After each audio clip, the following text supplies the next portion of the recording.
Hello there, my name is J.R. Binani, a Bachelor of Secondary Education, major in Science, student here at Davao Central College.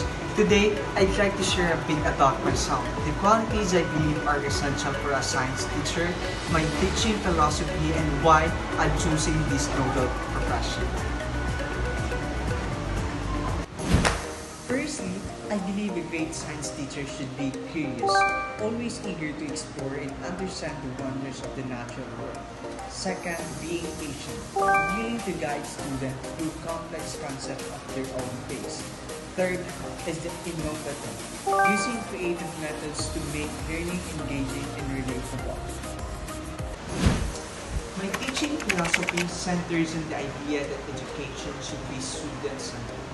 I aim to create a learning environment where students feel safe to ask questions, make mistakes, and explore ideas. By fostering critical thinking and problem-solving skills, I hope to inspire a lifelong love for learning of my students. To become a teacher because I am passionate about sharing knowledge and making a positive impact on young minds. Seeing students light up when they grasp a new concept, discover something exciting is incredibly rewarding. I believe that as a teacher, I can inspire the next generation of scientists, thinkers, and the leaders.